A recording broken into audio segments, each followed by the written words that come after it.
Washington Journal continues. Joining us now is Gary Johnson, the former governor of New Mexico, a Republican, 1995 to 2003, who is now the Libertarian presidential nominee. And Gary Johnson, first question, when you look at the major party candidates and this year's cycle, what's missing in the debate and in the dialogue, and what do you bring to the table? Well, how about the truth for starters? The notion that both Obama and Romney are arguing over who's going to spend more money on Medicare, when we need to have a raging debate and discussion in this country on how we slash Medicare spending, because if we don't, I believe that we're going to find ourselves in the midst of a monetary collapse as a result of continuing to borrow and spend money to the tune of 43 cents out of every dollar that we spend. So what are you saying out there on that particular issue? What's your prescription, pardon the expression? Well, I oversaw the reform of Medicaid in New Mexico when I was governor of New Mexico. We took it from a fee-for-service model to a managed care model. We saved hundreds of millions of dollars. We set up better health care networks for the poor in New Mexico. I believe if the federal government would have block granted the state of New Mexico 43% less money, done away with all the strings and the mandates, that I could have effectively overseen the delivery of health care to the poor. I think you apply that same template to Medicare, health care for those over 65, get the federal government out of the health care business completely, give it up to the states, in this case block grants that balance revenues with expenditures, and that's how we're going to get out of this. We're going to giving it up to the states, 50 laboratories of innovation and best practice. I think that's exactly what we will have. We'll have some fabulous success. We'll also have some horrible failure. Failure will get avoided. Success will get emulated. But that's how we're going to find our way out of this. Gary Johnson is joining us from New Mexico this morning. He will be with us for about 40 more minutes. We'll put the phone numbers on the bottom of the screen as we take a look at the Libertarian nominee and his positions and the race overall. You can see the phone lines on the bottom of the screen. Gary Johnson, there's a recent Gallup poll that shows Americans are sort of split on the need for a third party, pretty much split. What's your argument for a third party? Well, in this case, I'm going to argue that I'm not the third choice, that I'm the only choice. And in this case, I'm on the ballot, will be on the ballot in all 50 states. Steve, right now we're on the ballot in 47 states and the District of Columbia. We're litigated in the other 3. So although there are other third-party candidates running this cycle, none of them are going to come close to what I just said. That said, where's the difference between the two? I'm going to argue that we should not bomb Iran, that we should get out of Afghanistan tomorrow, bring the troops home, that marriage equality is a constitutionally guaranteed right. Let's end the drug war. Let's legalize marijuana now. I would have never signed the National Defense Authorization Act, allowing for you and I as U.S. citizens to be arrested and detained without being charged. I think that's why we fought wars. I would have never signed the Patriot Act. I think the Homeland Security is incredibly redundant. TSA should not be the federal government. It should be airports, airlines, states, municipalities. Balance the federal budget now. I think that we all recognize that what we're doing is not sustainable. I think the day of reckoning is close when we experience a monetary collapse. A monetary collapse, very simply, is when the dollars that we have in our pocket don't buy a thing because of the accompanying inflation that is going to go along with borrowing and printing money to the tune of 43 cents out of every dollar we're spending. And then front and center, jobs. I'm going to be the only candidate advocating eliminating income tax, corporate tax, abolishing the IRS, replacing all of that with one federal consumption tax. In this case, I'm embracing the fair tax. I think that's really the answer to jobs, because in a zero corporate tax rate environment, if the private sector doesn't create tens of millions of jobs, I don't know what it's going to take to create tens of millions of jobs. It's the answer when it comes to exports, bleeding out all existing federal tax out of all goods and services. It's the answer to China. I see manufacturing jobs flocking back to the United States given a zero corporate tax rate environment. Are you hearing these things from these other two guys? No, not even remotely close. They're arguing over who's going to spend more money on Medicare. Romney says he wants to balance the federal budget, but that he wants to increase spending from the military. Well, it doesn't add up. And if we want to believe in the things that these guys are saying, then I guess we believe in the Easter Bunny and Santa Claus and by extension the Tooth Fairy. And Steve, I don't think they're coming. Gary Johnson is with us, and I want to remind viewers, in addition to our normal phone lines, we'll add a fourth line this morning for third-party voters. 202-585-3883 is your line, and we'll get to your calls in just a couple of moments. At this point, Governor Johnson, what's the strategy for the rest of the election? Where are you focusing most of your time and attention right now? Well, right now there's a lot of attention that's being drawn to what it is that I am saying. I'm being recognized now for being at 6% nationally. I'll just ask you an obvious question here that has an obvious answer. Are you hearing my name 6 times for every time you're hearing Obama or Romney's name 100 times? No, maybe you're hearing my name 1 time for every 5,000 times you're hearing these guys' names. If my name was just being mentioned in line with where I'm polling, I think my 6% would be 8%, would be 14%, would be 18%. I think I'd be the next president of the United States. Let's hear from Gary. First call from Pittsburgh, Independent. You're on with Gary Johnson, the Libertarian nominee. Good morning.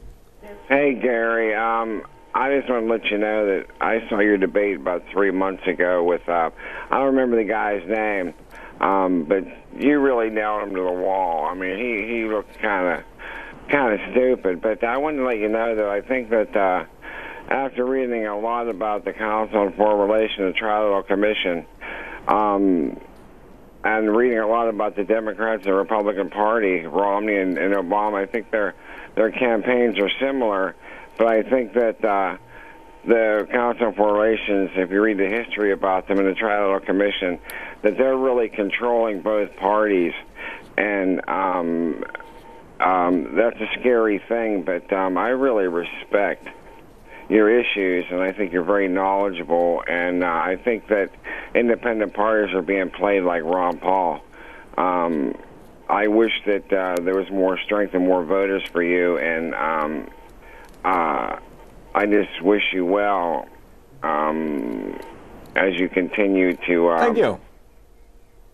Thanks, Gary. Gary Johnson. Yeah, I think obviously just a comment. When I entered into the Republican race for the nomination, I thought at a minimum it was going to be really hard to marginalize 2 candidates on stage talking about the same things. I'm talking about Ron Paul and myself. I did not find myself marginalized. I just found myself excluded in ways that I just incredibly unfair. This country wasn't what I've grown up to believe that it was, which was giving everybody an equal shake at this. It's a system that's manipulated, and it's really different than my experience running for governor of New Mexico, where as a complete outsider running for the Republican nomination for governor in New Mexico, the Republican Party in New Mexico was very, very inclusive, including me in all the debates, all the discussions, the meetups. They made me a part of the process, believing that that the eventual nominee would be stronger as a result of more voices, not less voices. Venice, California, on the line now. It's Gina. Good morning, Gina. Yes, good morning. I do have a question, but I just want to say thank you for running. I was a Ron Paul supporter, and now I'm a registered independent. I left that neocon party that's controlled by AIPAC and the pro-Israel lobby and the ADL and all that. And, you know, you are right on all the issues, and especially on the war. And I do commend you. My question to you, and also I want to tell you about, you can look up on my friend's page, ushijack.com, and you see all these articles like by Phil Giraldi. You know, he used to work, I think, for Ronald Reagan. But I just want to tell you, ask you, is there a way, are you doing anything to get into the debate cycle with Obama and Romney? We had a similar question, Governor Johnson, via Twitter. What do you say? Well, right now I'm excluded from the first debate. The commission that determines who gets in the debates is the Presidential Debate Commission. And guess what? The Presidential Debate Commission is private, and they're made up of Republicans and Democrats with absolutely no interest whatsoever in seeing a third voice on stage. We have filed 3 lawsuits to get me on stage based on other third-party candidates who have filed lawsuits. There doesn't seem to be much hope, but we filed on antitrust grounds, something that has not been done before. How much do these debates matter, Gary Johnson, and what are you looking forward to hearing on Wednesday? Well, the debates are tantamount to my having a chance at winning. Without being on the debates, I think that you can just kind of close the lid on being able to win the election. Is winning getting enough votes to actually cause one of the other two who ends up winning to actually give more than just lip service to these issues? Potentially. So. You know what, Steve, I view this as a victory every single day, and I'm kind of heartened by the fact that that there are so many people that I think, speaking with a broad brush stroke, I think I speak on behalf of the majority of Americans. I think the majority of Americans consider themselves fiscally responsible and socially accepting. I'm in that broad brush category myself. So how does that equate to all the issues that we face today? I don't think that either party, I don't think Democrats are good on civil liberties, which is what they're supposed to be good at. I don't think Republicans are good at dollars and cents, which is what they're supposed to be good at. And when it comes to dollars and cents and being a Democrat, you know what? It's not happening. And when it comes to civil liberties and being a Republican, it's not happening at all. It's a brief history of third-party bids for president. Back in 1980, you might remember, John Anderson won 6.6% of the national vote. Ross Perot, 18.9% in 1992. And Ralph Nader, who's run several times as well, 2.7% back in 2000. Gary Johnson, some have called you the original Tea Party candidate, and wanted to play a little bit of tape of Ross Perot, an interview we did with USA Today just recently. We were there, and we will show this interview tonight at 9 o'clock Eastern Time. Mr. Perot reflects on the Tea Party movement, and Richard Wolff, the journalist, appears in this clip as well. Let's take a listen. I'm wondering what your thoughts were when the whole Tea Party revolution rose up in 2009. Is that encouraging? Just interesting to see that happen. I was surprised. But I think it's had an interesting impact, don't you? Yeah, interesting. I'm not sure whether it's positive. It's not the solution, but right. But it's. I think it was a healthy thing to happen. So that shows that average Americans are paying attention. It wakes up everybody running for office, yeah. Right. And hopefully a lot of American citizens. Gary Johnson, what do you make of the Tea Party movement? Well, initially, the whole notion of dollars and cents, we have to balance revenues with expenditures. I think initially it was all about spending. You know, I'm right in line with all that. Just for a second, talking about the Occupy movement, right out of the chute, it's about the inequality that exists in this country. Right on. Crony capitalism is alive and well. I don't think Republicans know the difference between corporate welfare and free markets, and for that matter, Democrats the same way. The country doles it out unfairly. I think by adopting the fair tax, I think we kick half of those issues in the rear end. I think pink slips get issued to half of Washington lobbyists if we'll do away with the income tax and all the loopholes and deductions that go along with that. By the way, here's a comment via Twitter. Gary Johnson writes, one viewer, is this election cycle's Ross Perot? He'll help get Obama get a second term. What do you think? Well, in 4 states, they've actually put this to the question. In New Mexico and in Colorado, I take more votes away from Obama. In North Carolina and Michigan, I take more votes away from Romney. I'll just say that I think a wasted vote is voting for somebody that you don't believe in. That's a wasted vote.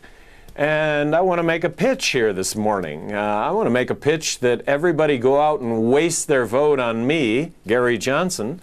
And you know what? I'm the next president of the United States. And based on my resume, there is nothing to suggest that not only can I do this job, but that I would do a really good job at it. Next call, Richard, Worceboro, New York, Republican. Thank you for waiting. You're on with Gary Johnson. Appreciate what you did with the one debate where you mentioned Ron Paul there. But, you know, you and him should have been a good team. The only other choice we have besides Ron Paul is you. I had talked to Ron Paul on this program before down in Tampa. But, you know, they say the lesser two evils is still evil, and we don't have any choice to vote for you. I mean, the rest of the New World Order shows want to have a North American Union. You know, all this promoting the homosexual agenda. I think we have to have a change. You know, Ron Paul was the grandfather of the Tea Party. And I think you're the only choice we have. I listened to Alex Jones at InfoWars, and I hope to see you on the show there soon. I appreciate your running. Thank you. Gary Johnson. Well, thank you. I would just reiterate, I support marriage equality. I think that marriage equality is a constitutionally guaranteed right on par with civil rights of the 60s. John is from Mattoon, Illinois now. John's an independent. Hey there. Hey. Mr. Johnson, the only problem that I have is about the tax issue. And the reason why I say that is our taxes in this country have never been set up actually to be fair. What they was set up for originally was that the rich was supposed to pay the majority of their taxes in federal taxes, and the working class and the poor was supposed to pay the majority of theirs in homeowners taxes, city and state taxes. And that has been all miscombobbled, which has got everything out of sorts. My problem with what everybody calls a fair tax is when you're on a fixed income and these states are going to have such a high tax rate because the federal government's going to have such a lower one, that when anybody that's on a fixed tax rate goes in and buys a refrigerator that costs $400, the lowest one they can buy, they're going to have about a $100 tax on that refrigerator. That's the problem. And the only ones that's going to hurt is people that are retired, people that are on disability, and things like that. Otherwise, I'm completely in line with you. I voted for Ron Paul in '88. I voted for Paul Brown. I think I can't remember exactly what year it was that he ran as a libertarian. I voted for Ross Perot once. I mean, I'm a very open-minded person, but I watch things very closely. Thanks for calling. Gary Johnson, any reaction to that caller? Well, just that I think that by going to a national consumption tax, one federal national consumption tax, I think that really is a lot more fair. I would like to point out that it ends up being cost neutral over a fairly short amount of time. So let's use a can of Coke as an example. A can of Coke sells for $1 today. In that dollar is 23% worth of embedded tax. That's federal tax that Coca-Cola pays as corporate tax, as with Social Security match, Medicare, unemployment. All that goes away. No more withholdings from your payroll check. Social Security, Medicare, unemployment would come out of the proceeds of the fair tax. So you bleed all that existing tax out of the Coke can that sells for $1. Coke doesn't have to sell that can of Coke for $1 anymore to make the same amount of profit. They'll sell it for 80 cents. And if you think that Coke will continue to sell their can of Coke for $1, well, free market is about competition, and cola is very competitive. So actually, we'll find that selling for 80 cents, end up being cost neutral. And then what would be terrific is to have a raging debate and discussion in this country over how you really implement one federal consumption tax to the best way possible. I would like to point out that whatever we tax, we get less of. So what are we taxing today? Well, we're taxing income, and we're getting a lot less of that. So I think at its core that it's fair. It would be terrific to have a debate and a discussion over the best way to implement one federal consumption tax. I'm embracing the fair tax simply because it really gets the debate and the discussion down the road a ways. Is the prebate the best way to deal with the fact that a one federal consumption tax is going to be regressive? It's going to be regressive. So the way the fair tax deals with that gives everybody in the country a $200 a month prebate check. All of us receive $2,400 a year that will allow us to pay the consumption tax up to the point of the poverty level, which avoids then the criticism of it being regressive. Is that the best way to deal with it? Maybe not, but that's what we should have that's what we should be having a raging debate and discussion over. Gary Johnson, viewer wants a little bit more from you on education. They write via Twitter. I agree with some of Governor Johnson's points, but his view on education is very backwards. It doesn't say specifically what they're talking about, but you want to clarify a little bit more on your education policy? Well, as governor of New Mexico, I was more outspoken than any governor in the country regarding school choice. I really believe that to reform education, we need to bring competition to public education. That said, what's the best thing that the federal government could do to improve education in this country? Well, I maintain it would be to abolish the Federal Department of Education. Established in 1979 under Jimmy Carter, is there anything since 1979 that suggests that the Federal Department of Education has been value added? I would argue no. The federal government gives each state about 11 cents out of every dollar that every state spends. But they tell you you have to do A, B, C, and D, and here's 11 cents to accomplish A, B, C, and D, when to accomplish A, B, C, and D, it costs 16 cents. So what nobody really recognizes is that it costs money to take federal money.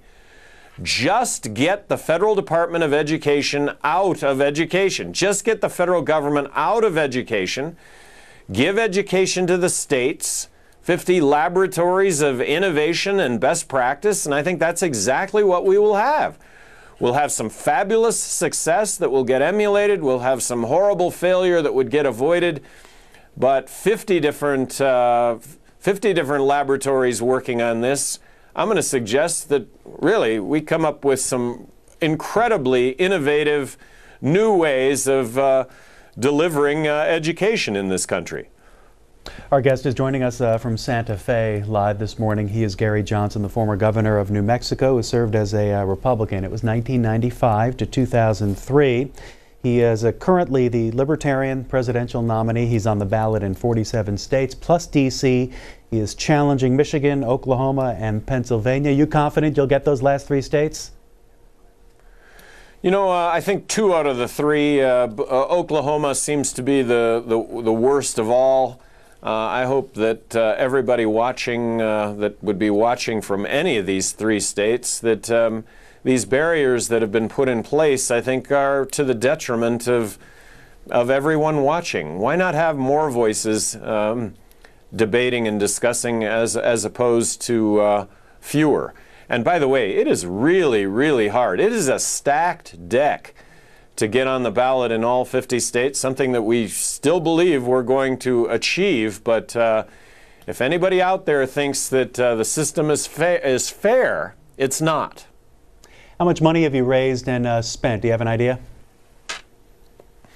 You know, we're probably in the $2.5 million range, and I think that's amazing too. That for $2.5 million bucks, right now I'm polling at 6%. Gosh, if I had $1 billion, I think I would be the next president of the United States. Let's hear from Raymond now in River Falls, Wisconsin, independent caller for Gary Johnson. Hey, Raymond. Good morning, Gary. I've been a fan since Chris Hayes introduced me to you back on his morning program, and you've got voters up here in Wisconsin. I've tried to show you off to as many folks as I can. If you were getting the exposure the other candidates were, I think you'd be up in the polls, but you're getting Naderized, and so I don't expect that you're going to get the exposure you need. Raymond, what does Naderized mean? That means they're freezing him out of the debates and out of the public sphere the same way they did to Ralph Nader when he tried to be the president of the United States. And Gary's got great ideas, and I think that the more people heard him, the more people would be supporting him. And I was a big backer of Barack Obama, but Gary Johnson is real change. But I wanted to know, Gary, what do you think we are going to do about Wall Street and what we're going to do about our prison industrial complex? And if you see the coming collapse of the dollar the way I do, and that our dollars aren't going to be worth 70 cents if something doesn't change. Gary Johnson. Well, I do see a monetary collapse looming. It's going to be a bond market collapse. Right now, the Federal Reserve is... Well, right now, Treasury is printing money. Federal Reserve is giving that money to the banks at 0%. The banks aren't giving it to you or I. They're buying up treasuries in a closed loop where they can make money with no risk whatsoever. This is not fair. Just absolutely not fair. And the inequities go on and on and on. Steve, maybe you can help me out with the second part of that question. I'm sorry. Caller, are you still there? I think we lost the call. I was writing down the Wall Street part of it. Anything else you want to respond to? Let's try. I was just okay. Let's try Jeffrey, Laughlin, Nevada. Good morning, Gary. Hey, them Republicans and Democrats. Those Republicans and Democrats are on different sides of the same totem pole. You know what I mean? I know you know what I mean.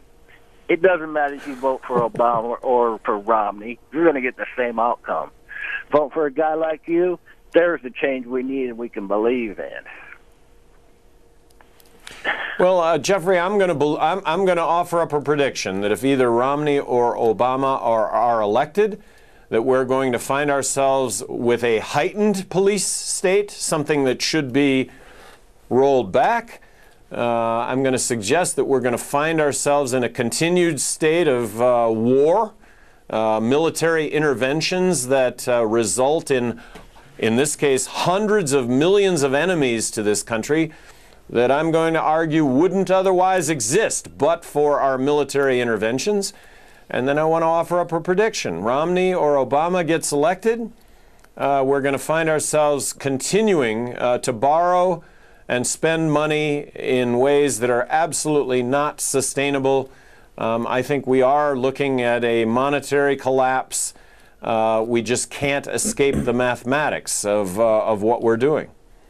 Here's a question via Twitter. They want your take on Congress. Mr. Johnson, what would you do to motivate the next do-nothing Congress? That's the way they put it. You just called both parties corrupt.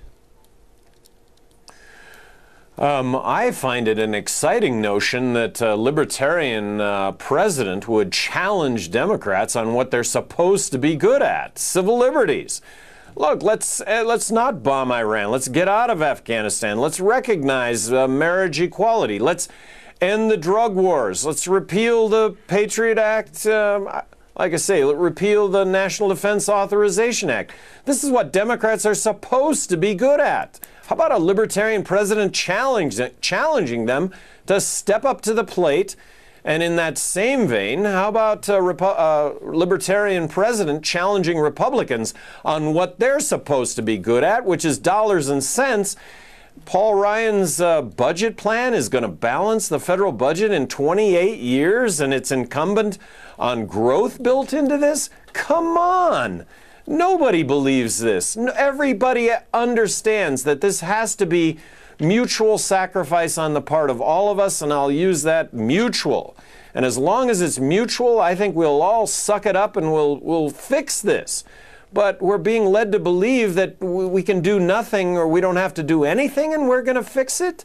No way. Or that somehow, really, growth is going to come out of nowhere. We got 0% interest rates. We're stagnant. Federal Reserve, auditing the Federal Reserve. Wow, I would love to turn on the lights and understand what's in the Federal Reserve's balance sheet. How much are they buying up? How many assets are they buying? And whatever they buy, inflate in value. And in this case, I think they're buying up equities. They're certainly buying up treasuries, because if they weren't buying them, nobody else would be. You remember one of those earlier callers that you had asked about came up with several points. One of them spoke to foreign policy. You've touched a little bit at the beginning, Gary Johnson, on some positions, but how would you describe your own foreign policy? How should America face or approach the world? Well, just that we should involve ourselves diplomatically, but that's really where we should be the shining beacon on the hill. But our military interventions, where we're going in and we're determining, we're replacing one dictator for another dictator. Foreign aid is money spent on dictators in foreign governments. This is not spent on people in other countries. It's spent on propping up other governments. Here we're funding the insurgents in Syria. And a quarter of the insurgents in Syria are supposed to be Al-Qaeda? Didn't we do this in Afghanistan? Didn't we really ultimately bankroll Osama bin Laden? We haven't learned anything. What we ought to have learned is that these military interventions make enemies to the United States of people that are affected by this. These drone strikes, yeah, we hit the target, but we wipe out another quarter block. We kill tens of thousands of innocent civilians living in these countries that ostensibly we're there to help. We're just continuing to make more and more enemies. It's no surprise that the unrest in the Middle East is occurring right now. I would get out of our embassies in the Middle East. Why are we giving targets to demonstrators that are just looking for targets in the Middle East? That's not showing weakness. That's just showing that we've got some common sense. Where's the common sense? Next call comes from Lawrence, New York. Eric is on the line for Gary Johnson. Good morning to you. Yes, good morning. Actually, I'm on Meadowmere Park, same postal code. Governor Johnson, I will be voting for you, even though I have some differences. But I just want to say we have to get rid of the term third party. It creates an illusion, a hypnotic illusion upon people in this country, because there's more than another two parties, third, fourth, and fifth, so forth and so on. I lived also in Europe, and I can tell you that on continental Europe, not Britain, if somebody makes ballot access in a country like Italy, for example, every single day, whether they've ever held office or not, whatever their ideas are, from extreme right to extreme left, in the middle or whatever, the television stations and the radio stations would give time 3 times a day to every political party and one of their candidates. I know the Libertarian would not maybe want a federal law, but there should be one that you love your nation and you inform the people who's running for political office. Gary Johnson. Really, I think that as a statement, I could not agree more. Caller via Twitter, viewer via Twitter, Mr. Johnson wants to know your thoughts about trade. Specifically, would you favor a degree of nationalistic protectionism, as they put it? How much? No, I'm not the tariff guy. Free markets. I mean, this is... I just think that the criticism of free markets really, for the most part, are all of us criticizing crony capitalism. That free markets do really work. and that trade really works. Who benefits if China is subsidizing their goods and services to the United States? We are, as consumers here in the United States, believing that anytime we can spend less money on goods and services, we benefit from that. Who takes it on the chin? Who suffers? It's the citizens of China. If we just let the free market play itself out, these things correct themselves. It isn't to say that the free market doesn't have its bubbles, just like manipulated markets. But I think the free market does a much more efficient way of dealing with bubbles that do get created. So no tariffs. I'm the no tariff guy. Genuine free market approach to trade in the world. Another viewer wants a little bit more from you on healthcare. How does Gary Johnson feel about Obamacare? That's how they put it. What were your thoughts when this first came into being, and your reaction to the Supreme Court ruling? Tell us more. Well, a good example of what we need when it comes to healthcare is free market approaches to healthcare. And by the way, healthcare in this country is about as far removed from free market as it possibly could be. Government restricts the choices that we have available to us. There's no advertised pricing. When this whole debate and discussion started up over health care, I would not have health insurance to cover myself for ongoing medical need. I would have health insurance to cover myself for catastrophic injury and illness, and I would pay as you go in a system that was very, very competitive, where I had a myriad of choices that I don't have today because of laws that restrict the availability of choices, that I would have many, many choices when it came to drugs, and that I make these choices, and that the government doesn't make these choices. When the whole debate and discussion started up about health care, I had envisioned Gallbladders R Us, healthcare clinics that would specialize in gallbladder surgery at thousands of dollars as opposed to tens of thousands of dollars. And this is the kind of innovation that I think that would have been possible. Advertised pricing. Look, I think we would all pay as you go in a system that was very, very competitive. If we had a myriad of choices as opposed to no choices. I'm reading where where the IRS is going to add 15,000 IRS agents to oversee President Obama's health care plan. Where was the 15,000 doctors that could have actually been created? Government could have blown the lid can blow the lid off of supply if they so choose. Time for another call or two for Gary Johnson, who is joining us live from Santa Fe. Joe, Cincinnati, thank you for waiting. Joe's a Republican. Good morning. Good morning, Mr. Johnson. It's good to hear we still have some red-blooded, patriotic Americans. Now, I was going to vote for Mitt Romney, but I'd like to know, what will you be doing if you were to actually make it to the seat? Would you consider repealing that affirmative action bill and the civil rights bill? Because from what I'm seeing right now, it seems like it's just this backlash against the white community, like Obama has a war against white heritage or something. I mean, I don't understand it. Gary Johnson.